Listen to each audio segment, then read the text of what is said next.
नमस्कार, मैं हूं आपके साथ अंकिता पाल। ब्यूटिंग की शुरुआत करते हैं। राजस्थान के राज्यपाल हरिभाऊ बागड़े ने बुधवार को पूर्व उपराष्ट्रपति और राजस्थान के मुख्यमंत्री रहे स्वर्गीय भैरों सिंह शेखावत की जयंती पर विद्याधर नगर स्थित उनके स्मृति स्थल पर पहुंचकर उन्हें पुष्पांजलि अर्पित की है। उन्होंने स्वर्गीय शेखावत के व्यक्तित्व को अनुकरणीय बताया। बाद में उन्होंने कहा कि राजनीति में शुचिता से जुड़े स्वर्गीय शेखावत गरीबों और वंचित तबके के लिए निरंतर कार्य करने वाले लोकप्रिय जननेता थे।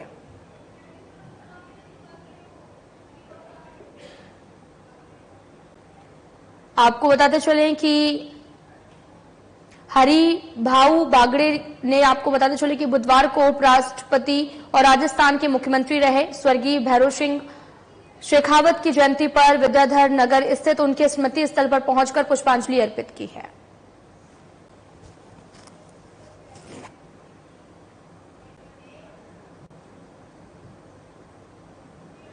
बीजेपी प्रदेश कार्यालय में पूर्व उपराष्ट्रपति स्वर्गीय भैरों सिंह शेखावत बबोसा की 101वीं जयंती पुष्पांजलि कार्यक्रम आयोजन किया गया। बीजेपी प्रदेशाध्यक्ष मदन राठौर ने स्वर्गीय भैरों सिंह शेखावत को पुष्पांजलि अर्पित की। इस दौरान मदन राठौर ने कहा कि स्वर्गीय भैरों सिंह शेखावत के विचार और सिद्धांत सब कार्यकर्ताओं के लिए प्रेरणा स्रोत हैं और साथ ही श्रद्धेय बाबोसा ने सार्वजनिक जीवन सादगी, सत्यनिष्ठा, नैतिकता और राष्ट्र के प्रति समर्पण किया, जो अद्भुत मिसाल कायम की है, वो भी सभी के लिए अनुकरणीय है। वहीं पूर्व उपराष्ट्रपति स्वर्गीय भैरों सिंह शेखावत की जयंती पर प्रदेश कार्यालय पर केंद्रीय मंत्री गजेंद्र सिंह शेखावत, प्रदेश उपाध्यक्ष नारायण पंचरिया और साथ ही प्रदेश महामंत्री और सांसद दामोदर अग्रवाल, श्रवण बगरी समेत अन्य पदाधिकारियों ने पुष्पांजलि अर्पित की है।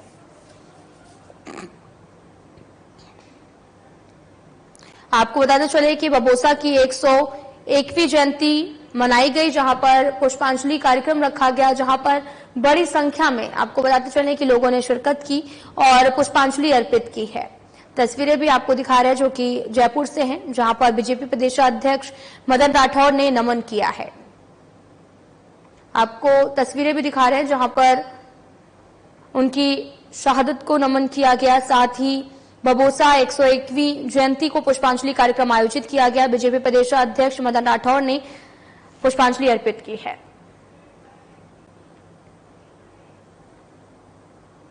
राजस्थान सरकार में उद्योग और वाणिज्य मंत्री कर्नल राज्यवर्धन राठौर ने विभागीय अधिकारियों के साथ बैठक की और औद्योगिक विकास को बढ़ावा देने के उद्देश्य से कई महत्वपूर्ण विषयों पर गहन चर्चा की है। साथ ही राइजिंग राजस्थान इन्वेस्टमेंट समिट 2024, औद्योगिक क्षेत्रों की स्थापना और रोजगार सृजन, आवश्यक संसाधनों की उपलब्धता और निवेश के लिए नीतिगत ढांचे और अन्य महत्वपूर्ण बिंदुओं पर गहन विचार विमर्श किया है। कर्नल राज्यवर्धन राठौर ने कहा कि हम चाहते हैं कि राजस्थान में निवेश से विकास हो और रोजगार से समृद्धि आए।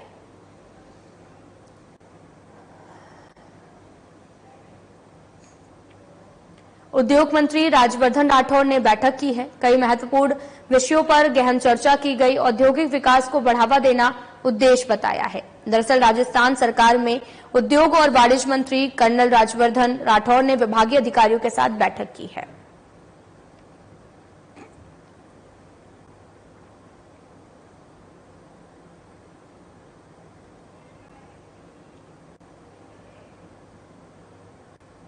भारतीय जनता पार्टी के प्रदेशाध्यक्ष मदन राठौर ने उपचुनाव प्रबंधन समिति के साथ बैठक की और आगामी कार्यों के लिए दिशा निर्देश दिए हैं। प्रदेशाध्यक्ष मदन राठौर ने कहा कि मुख्यमंत्री भजनलाल शर्मा के कार्यों और योजनाओं के आधार पर बीजेपी प्रत्याशी को भारी मतों से जिताकर विधानसभा भेजेंगे। उन्होंने कहा कि विपक्षी पार्टी ने विधानसभा चुनावों में भ्रम फैलाने का काम किया है, लेकिन जनता ने आशीर्वाद से भारतीय जनता पार्टी ने विधानसभा चुनाव में जीत दर्ज करवाई और अब है उपचुनावों में भी सभी 7 सीटों पर बीजेपी प्रत्याशी जीतेंगे। प्रदेश में भजनलाल सरकार जनता के लिए काम कर रही है, जनता के सरोकार से जुड़ी है। साथ ही मदन राठौर ने कहा कि बीजेपी उपचुनावों में सरकार के विकास कार्यों को लेकर जनता के बीच जाएगी। बीजेपी में टिकट वितरण केंद्रीय नेतृत्व जनता की राय और सर्वे रिपोर्ट के आधार पर करता है। इसमें किसी का चेहरा नहीं देखा जाता, बल्कि व्यक्ति की निष्ठा, सेवा भाव और कर्तव्य के साथ में जनता का मत देखा जाता है।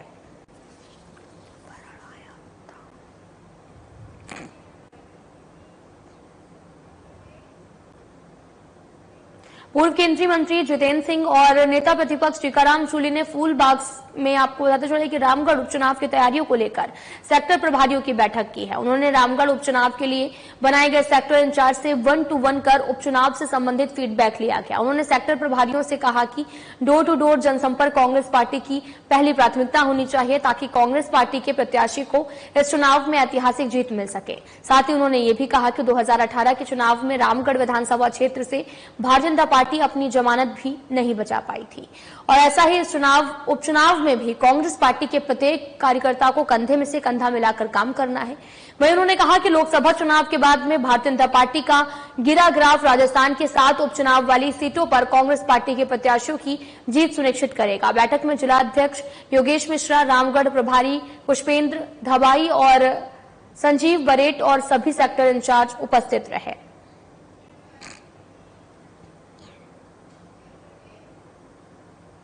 तो वहीं दिल्ली के अशोक होटल में 23 और 24 अक्टूबर को आयोजित एक प्रमुख माइक्रो फाइनेंस सत्र कार्यक्रम में युवा जागृति संस्थान के उत्कर्ष एवं स्वयं सहायता समूह की महिलाओं ने अपनी पहचान बिखेरी है। इस आयोजन में श्री अन्न से बने उनके अनूठे और स्वदेशी उत्पादों की प्रदर्शनी विशेष आकर्षण का केंद्र रही, जिसने सभी गणमान्य व्यक्तियों का ध्यान अपनी ओर खींचा है। महिलाओं की इस मेहनत और उनके उत्पादों की गुणवत्ता को सत्र के कई प्रमुख वक्ताओं ने सराहा और समूह की महिलाओं के साथ युवा जागृति संस्थान के सीईओ गोकुल सैनी और नाबार्ड के डीडीएम प्रदीप चौधरी भी उपस्थित रहे। इसी के साथ कार्यक्रम में उपस्थित गणमान्य अतिथि सत्र के अध्यक्ष ESAF स्मॉल फाइनेंस बैंक के एमडी और सीईओ के पॉल थॉमस ने उत्कर्ष समूह की महिलाओं के इन उत्पादों की भूरी भूरी प्रशंसा की है और उन्होंने कहा कि ये न केवल महिलाओं की अद्वितीय उद्यमिता कौशल को दर्शाता है बल्कि स्थानीय संसाधनों के कुशल उपयोग का भी बेहतरीन उदाहरण भी है।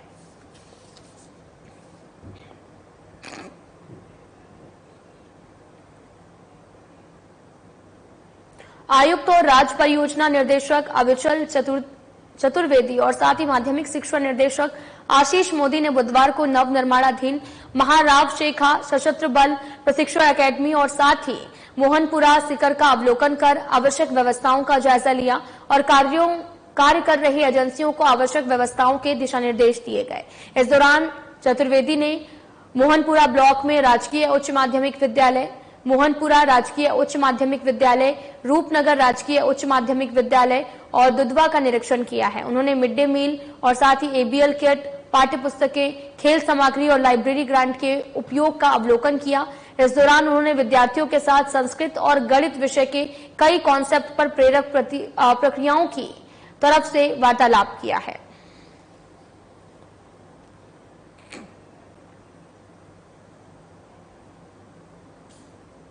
राजस्थान विधानसभा अध्यक्ष वासुदेव देवनानी ने बुधवार को एसएमएस अस्पताल के बागड़ और ट्रॉमा सेंटर में पहुंचकर घायल लोगों के स्वास्थ्य और चिकित्सक उपचार की जानकारी ली है। देवनानी के अजमेर के घायल लोगों ने बताया कि अजमेर के 40 लोगों का एक दल आध्यात्मिक यात्रा के लिए बस से दिल्ली के लिए रवाना हुआ था। साथ ही कोटपुतली के पास में एक ट्राले ने टक्कर से उनकी बस को दुर्घटनाग्रस्त कर दिया। बस में सवार लोगों ने देवनानी को बताया कि इस दुर्घटना में 3 लोगों की मौके पर मौत हो गई है और 2 यात्रियों की हालत खराब भी है। 35 यात्री घायल हैं और ये सभी यात्री अजमेर के निवासी हैं। इस दौरान देवनानी ने उपचार कर रहे चिकित्सकों को आवश्यक निर्देश दिए। देवनानी ने घायल लोगों और उनके परिजनों की हिम्मत दिलाई। वहीं देवनानी गहन चिकित्सक इकाई में उपचार ले रहे गंभीर रूप से घायल 2 लोगों के पास भी गए।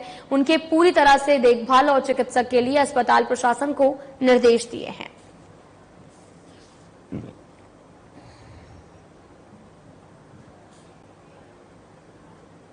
बीकानेर के समस्त राजकीय स्कूलों और इनके अध्ययनरत विद्यार्थियों की सुरक्षा को ध्यान में रखते हुए नवाचार के रूप में मिशन सुरक्षित स्कूल शुरू किया गया।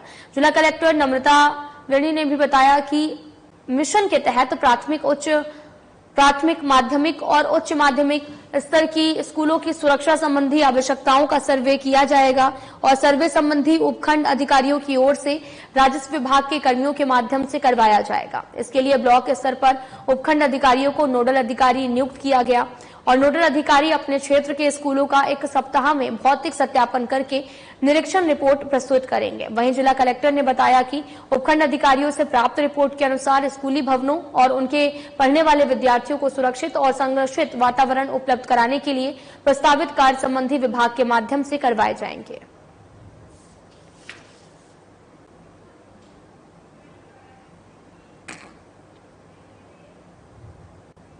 तो वहीं राज्य सरकार के निर्देश पर प्रदेश में 5 अक्टूबर से 20 अक्टूबर तक संचालित सुरक्षा सखी संवाद पखवाड़े में पुलिस थाने से जुड़ी सैकड़ों सुरक्षा सखियों की ओर से चलाई गई विशेष मुहिम में 3,51,000 से अधिक महिलाओं और बालिकाओं को घर घर जाकर महिला सुरक्षा और अधिकारों के प्रति जागरूकता किया जा रहा है। और ये कैंपेन प्रदेश के 1,000 से भी अधिक पुलिस थानों के स्तर सक्रिय सुरक्षा सखियों की तरफ से घर घर चलाया गया।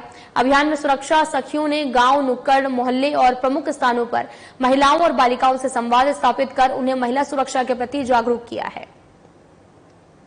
और इस दौरान एडीजी ने बताया कि प्रदेश में पुलिस आयुक्त, रेंज महानिरीक्षक, जिला पुलिस अधीक्षक और पुलिस उपायुक्त को अभियान में सराहनीय कार्य करने वाली सुरक्षा सखियों आगामी दिनों में रेंज स्तर पर सम्मानित किया जाएगा।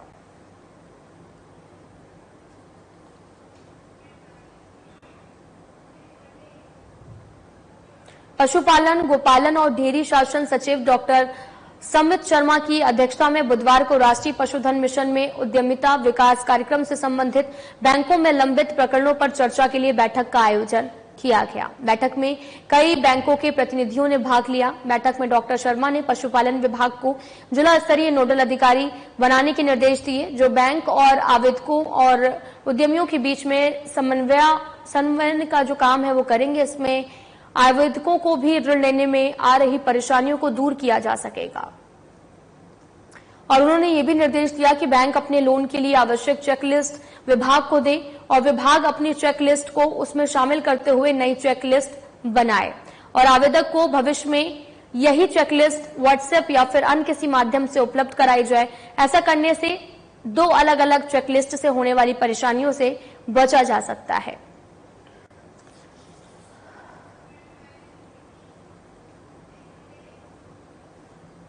जयपुर विकास आयुक्त आनंदी के निर्देशों पर नागरिक सेवा केंद्र के माध्यम से जब विप्रा के ऑनलाइन पोर्टल पर आमजन को प्रदान की जाने वाली सेवाओं के लिए निर्धारित एसओपी का पावर पॉइंट प्रेजेंटेशन के माध्यम से संयुक्त आयुक्त ने अतिरिक्त आयुक्त एलपीसी एसपी सिंह सहित उपस्थित बुधवार को 2 पारियों में समस्त जोन उपायुक्तों और जोन में पद स्थापित अधिकारी कर्मचारियों को विस्तृत जानकारी दी गई है।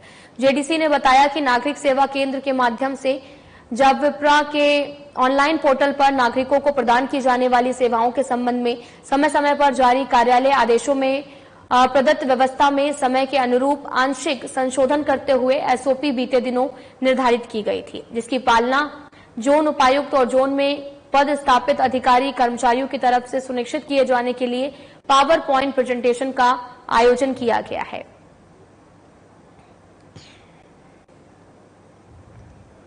ऑनलाइन सेवाओं के लिए एसओपी और साथ ही यहां पर जोन उपायुक्त और पदाधिकारियों से चर्चा की गई। पीपीटी के माध्यम से यहां पर विस्तृत जानकारी भी दी गई है। जयपुर विकास आयुक्त आनंदी के निर्देशों पर नागरिक सेवा केंद्र के माध्यम से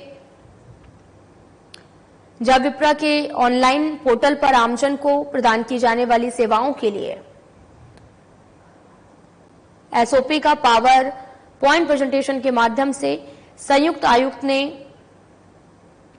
एलपीसी एसपी सिंह की उपस्थिति में बुधवार को 2 पारियों में समस्त जोन उपायुक्त और जोन में पद स्थापित अधिकारी कर्मचारियों को विस्तृत जानकारी दी गई है।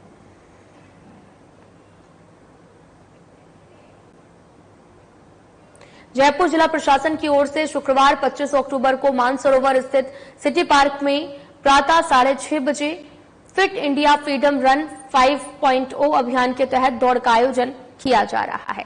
और जिला परिषद की मुख्य कार्यकारी अधिकारी प्रतिभा वर्मा ने बताया कि स्वच्छता और स्वास्थ्य की थीम पर आयोजित होने वाली फिट इंडिया फ्रीडम रन में स्कूल और कॉलेज के विद्यार्थी, जनप्रतिनिधियों और गणमान्य व्यक्ति, खिलाड़ी, राजकीय कर्मचारी, महिलाएं, एनजीओ, ट्रस्ट, स्वच्छता और स्वास्थ्य के क्षेत्र में कार्य करने वाली संस्थाएं, व्यापारी, स्थानीय नागरिक प्रबुद्ध जन, एनसीसी और साथ ही राष्ट्रीय सेवा योजना एवं स्काउट्स के स्वयंसेवक अपनी सक्रिय भागीदारी निभाएंगे। जिला परिषद के अतिरिक्त मुख्य कार्यकारी अधिकारी शेर सिंह लुहारिया ने बताया कि रन के विजेताओं को आयोजन में सम्मानित भी किया जाएगा। जिला परिषद की मुख्य कार्यकारी अधिकारी प्रतिभा वर्मा ने कार्यक्रम में सफल आयोजन के लिए संबंधित विभागों के अधिकारियों को जिम्मेदारी सौंपी है।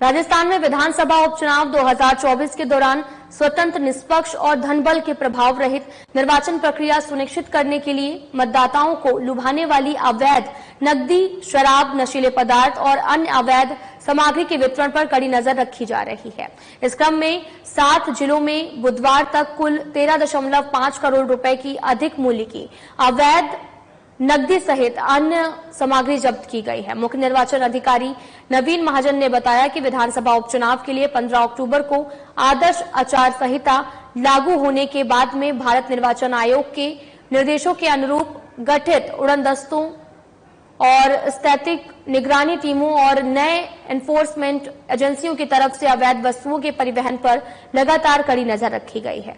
इसी कड़ी में बुधवार को अलवर में एक वाहन से 35 लाख रुपए नकद बरामद किए गए।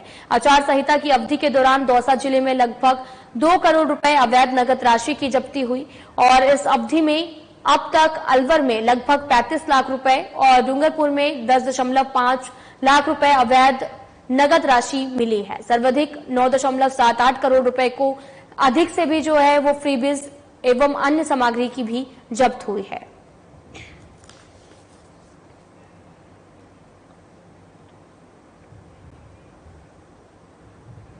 तो वहीं भरतपुर जिले के मथुरा गेट थाना पुलिस ने ऐसे शातिर ठग अमरचंद गड़रिया निवासी पिडियानी यानी आपको बताते चले कि थाना चिकसाना को गिरफ्तार किया गया है और जो सरकारी नौकरी लगवाने के नाम पर गरीब बेरोजगार बच्चों को अपना शिकार बनाता था, वर्दी में फोटो दिखाकर पुलिस अधिकारी बनकर जाल में फंसाता और उनसे मोटी रकम ऐंठ लेता था। एसपी मृदुल कचवाहा ने भी बताया कि 19 अक्टूबर को न्यू सिविल लाइंस कॉलोनी निवासी पिंकी जाट ने थाना मथुरा गेट में रिपोर्ट दी थी और यहां पर 10 जनवरी 2019 को आरोपी अमरचंद बघेल ने उसके भाई को सरकारी नौकरी लगवाने का झांसा देकर उससे 5.50 लाख रुपए हड़प लिए और रिपोर्ट पर मुकदमा दर्ज कर जांच शुरू कर दी गई है, जहां पर पुलिस ने सफलता हासिल करते हुए आरोपी को गिरफ्तार किया। फिलहाल पुलिस पूरे मामले की जांच में जुटी हुई है।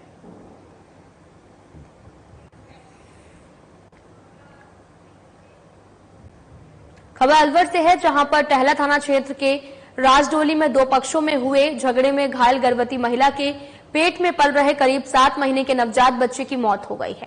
राजडोली निवासी सुरेश सैनी ने बताया कि मेरे छोटे भाई रामदयाल सैनी की पत्नी धौली देवी बुधवार को अपने खेत में गई थी। इसी दौरान दूसरे पक्ष के लोग एक राय होकर आए और आते ही खेत की तारबंदी हटाना शुरू कर दिया और उसके छोटे भाई की पत्नी धौली देवी ने मना किया तो उन्होंने मारपीट शुरू कर दी। एक व्यक्ति ने उसके पेट में लाठी से मारा। इसके बाद में पेट में पल रहा करीब 7 महीने के नवजात की मौत हो गई है। वो खुद घायल हो गई। झगड़े की आवाज सुनकर परिजन मौके पर पहुंचे तो उनके साथ भी दूसरे पक्षों ने मारपीट की और परिजनों ने घायल अवस्था में उसके छोटे भाई की पत्नी को टहला चिकित्सालय पहुंचाया, जहां पर चिकित्सकों ने राजगढ़ रेफर किया, जहां पर महिला ने मृत बच्ची को जन्म दिया। और आपको बताते चलें कि सूचना पर टहला पुलिस मौके पर पहुंची। पुलिस ने मृत नवजात बच्ची के शव को पोस्टमार्टम के लिए मोर्ची में रखवा दिया। इस संबंध में धौली देवी ने टहला थाने में रिपोर्ट पेश की। पुलिस पूरे मामले की जांच में जुटी हुई है। उनको बैरबानी ने खींची तो वो बैरबानी आ गए तो उनको बीच में से धक्का मार के गिरा दिया। वो गर्भवती थी तो गर्भवती दर्द चल गया तो उसको पहला थाना में ले गया। तो पहला थाना में जाके दिखाई डॉक्टर, तो डॉक्टर ने उनको रेफर कर दिया राजगढ़ लिए। तो राजगढ़ लेके आया तो वो बच्ची गर्भवती थी जो 7 महीने की थी, तो उसको बाहर निकाला तो वो मरी हुई थी बाहर। किसकी बच्ची थी ये? ये मेरे छोटे भाई की बच्ची थी। अच्छा, क्या नाम है छोटे भाई का? रामदयाल। अच्छा। खबर अलवर से है, जहां पर राजगढ़ थाना क्षेत्र के ग्राम पुराना राजगढ़ स्थित मांझी की बावड़ी सरकारी स्कूल के पास में करीब 250 फुट गहरे कुएं में आपको बताते चले कि असंतुलित होकर गिर जाने से एक वृद्ध की मौत का मामला सामने आया है। जहां पर सूचना पर राजगढ़ थाना अधिकारी रामजी लाल मीना और आपको बताते चलें कि जुगनू तंबोली मौके पर पहुंचे, जहां पर ग्रामीणों और जुगनू तंबोली की सहायता से वृद्ध के शव को कुएं से बाहर निकाला गया। पुलिस ने वृद्ध के शव को कब्जे में लेकर पोस्टमार्टम के लिए राजगढ़ सीएचसी की मोर्चरी में पहुंचाया है। राजगढ़ थानाधिकारी रामजी लाल मीना ने बताया कि मांझी की बावड़ी निवासी मोहनलाल सैनी ने रिपोर्ट दी। उसके पिता गिरधारी लाल सैनी घर के पीछे बने कुएं में कम दिखाई देने की वजह से असंतुलित होकर गिर गए और जिससे उनकी मौत हो गई। पुलिस ने मामला दर्ज कर शव का पोस्टमार्टम करवाकर मृतक के शव को परिजनों को सौंप दिया गया है।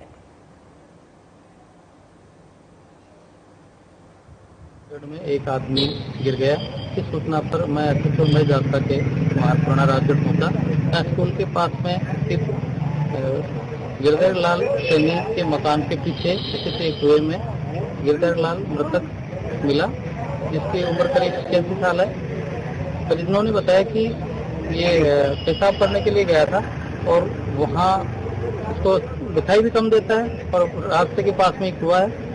संभवतः ये कुएं के पास से निकलते टाइम में अनबैलेंस होकर के उसमें गिर गया, जिससे उसकी मौत हो गई। इसकी लाश को यहाँ पोस्टमार्टम हेतु मुर्दाघर राजगढ़ लेकर के आए सीएचसी में और फिर इसका पोस्टमार्टम कराया जाकर और लाश को परिजनों को अंतिम संस्कार हेतु सुपुर्द कर दी गई। इसके मृतक के पुत्र मोहनलाल ने बानसूर में किसानों को समय पर ट्रांसफार्मर नहीं मिलने से नाराज किसानों ने बानसूर में बिजली विभाग के कार्यालय के बाहर विरोध प्रदर्शन किया है। विभाग के खिलाफ नारेबाजी की गई। किसानों ने बताया कि विभाग के अधिकारियों की लापरवाही से पिछले 1 महीने से ट्रांसफार्मर के लिए विभाग के अधिकारियों के चक्कर भी लगा रहे हैं, लेकिन अधिकारी कोई सुनवाई नहीं कर रहे। किसानों ने बताया कि इस समय रबी की फसल बुआई की तैयारी को लेकर सिंचाई की जा रही है। अगर उन्हें डीपी समय पर नहीं मिलती तो सिंचाई समय पर नहीं होगी, जिससे किसानों को भारी नुकसान होगा। इस दौरान राकेश गायमा ने बताया कि आज कई गांवों के किसान डीपी लेने के लिए बिजली विभाग के कार्यालय पर आए, लेकिन किसानों को जो है वो डीपी समय पर नहीं दी जा रही है। उन्होंने विभाग के अधिकारियों ठेकेदार पर आरोप लगाया कि अधिकारी अपने मिलने वालों पर घर पर डीपी भिजवाते हैं और यहां पर किसान चक्कर लगाते रहते हैं, लेकिन किसानों की कोई सुनवाई नहीं की जा रही। उन्होंने मांग की कि जल्द से जल्द किसानों की डीपी उपलब्ध करवाई जाए, अन्यथा यहां पर विभाग के खिलाफ बड़ा आंदोलन किया जाएगा। हमारे जो बानसूर किसान हैं उनके साथ रोज अत्याचार हो रहा है। ये बिजली विभाग लगभग 1 महीने से डीपी के लिए इंतजार कर रहा है, जबकि किसान का इस टाइम फसल का टाइम है। आप सोचो कि जो फसल है उड़ाई का टाइम है और यदि खेत बो जाएंगे तो रास्ते बंद हो जाएंगे आम किसानों के। तो आज ये सोचो 4-4, 5-5 दिन के लिए जो टाइम होता है उसका 1 महीने का वेट कर रहे हैं। और ये ठेकेदार और यहाँ बैठे जो बिजली विभाग प्रशासन के अधिकारी हैं, ये अपने जो खुद के जो जानकार लोग हैं उनको पैसों के उनके घर जाके डीपी दे के आते हैं और ये किसान आदमी है उनको आम आदमी में परेशान कर रहे हैं और नहीं कोई जवाब है। या नयन साहब बैठे हैं, जैन साहब बैठे हैं और बाबू बैठे हैं, वो किसानों से अभद्र भाषा से बात करते हैं। इसके खिलाफ हम यहाँ किसान आदमी इकट्ठे हुए हैं और हम प्रशासन से आपके माध्यम से आह्वान करते हैं कि समय रहते इनकी कार्यशैली में सुधार करे, नहीं हम यहाँ जन आंदोलन करेंगे। जोरावर सिंह गेट स्थित राष्ट्रीय आयुर्वेद संस्थान मानद विश्वविद्यालय में बौद्धिक संपदा अधिकार विषय पर 1 दिवसीय कार्यशाला का आयोजन किया गया। कार्यशाला का उद्घाटन भारत सरकार के पेटेंट अधिनियम, डिजाइन अधिनियम और ट्रेडमार्क अधिनियम के महानियंत्रक प्रोफेसर उन्नत पंडित, ज्वाइंट कंट्रोलर रेखा विजयम, राष्ट्रीय आयुर्वेद संस्थान के कुलपति प्रोफेसर संजीव शर्मा ने किया। इस दौरान भारत सरकार के पेटेंट अधिनियम, डिजाइन अधिनियम और ट्रेडमार्क अधिनियम के महानियंत्रक प्रोफेसर उन्नत पंडित ने कार्यशाला को संबोधित किया और उन्होंने कहा कि राष्ट्रीय आयुर्वेद संस्थान में आयुर्वेद चिकित्सक के क्षेत्र में बहुत अधिक कार्य जो है वो हो रहा है। आने वाले समय में समाज को बेहतर स्वास्थ्य के लिए प्रभावित करेगा। उन्होंने इंटेलेक्चुअल प्रॉपर्टी राइट्स के आयुर्वेद से समाज के हित में अपने विचार रखते हुए अपने विचार पेश किए।